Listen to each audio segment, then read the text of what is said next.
കോഴിക്കോട് വടകര മണ്ഡലങ്ങളിലെ തോൽവി പാർട്ടി പരിശോധിക്കുമെന്ന് സിപിഎം കോഴിക്കോട് ജില്ലാ secretary P Mohanan master. Kozhikode മാത്രമായി പരാജയപ്പെടാൻ പ്രത്യേക കാരണങ്ങളില്ലെന്ന് എളമരം കരീം പ്രതികരിച്ചു. എന്തെല്ലാം ഘടകങ്ങൾ സ്വാധീനിച്ചു എന്ന് പാർട്ടി പരിശോധിക്കുമെന്ന് ഇരുവരും വ്യക്തമാക്കി. കോഴിക്കോട് വടകര മണ്ഡലങ്ങളിലേത് അപ്രതീക്ഷിത തോൽവിയെന്നാണ് സിപിഐഎമ്മിന്റെ വിലയിരുത്തൽ. തെരഞ്ഞെടുപ്പ് ഫലം പാർട്ടി ആഴത്തിൽ പരിശോധിക്കും. ഏതെല്ലാം ഘടകങ്ങൾ സ്വാധീനിച്ചുവെന്ന് വിലയിരുത്തേണ്ടതുണ്ട്. ദേശീയ രാഷ്ട്രീയവും ജനങ്ങളെ സ്വാധീനിച്ചിട്ടുണ്ടാവും. പാർട്ടി വോട്ടുകൾ നഷ്ടപ്പെട്ടതായ വിലയിരുത്തലില്ല. വടകരയിലെ തോൽവിക്ക് പ്രത്യേക സാഹചര്യമില്ലെന്നും പി മോഹനൻ മാസ്റ്റർ പ്രതികരിച്ചു. 2019 തനി ആവർത്തനമാണ് ഇപ്പോഴുണ്ടായിരിക്കുന്നത്. അത് എന്താണെന്നുള്ളത് ഞങ്ങൾ പരിശോധിച്ച് തിരുത്തലുകൾ വരുത്തേണ്ടതുണ്ടെങ്കിൽ ഞങ്ങളത് പരിശോധനയ്ക്ക് വിധേയമാക്കും. ആവശ്യമായ തിരുത്തലുകൾ വരുത്തും.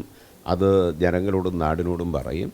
എന്നിട്ട് പൂർവാധികം കരുത്തോടെ ഞങ്ങൾ 2019 ശേഷം 20ലും 21ലും എല്ലാം മുന്നോട്ട് വന്നതുപോലെ ഞങ്ങൾ മുന്നോട്ട്. ദേശീയ രാഷ്ട്രീയ സാഹചര്യം സ്വാധീനിച്ചിട്ടുണ്ടാവുമെന്ന് എളമരം കരീം പറഞ്ഞു. അപ്രതീക്ഷിത തോൽവിയാണ് ഉണ്ടായത്. കോഴിക്കോട് മാത്രമായി പരാജയപ്പെടാൻ പ്രത്യേക കാരണങ്ങളില്ല. ഇടതുപക്ഷത്തിന്റെ പ്രസക്തി നഷ്ടപ്പെട്ടിട്ടില്ലെന്നും എളമരം കരീം വ്യക്തമാക്കി.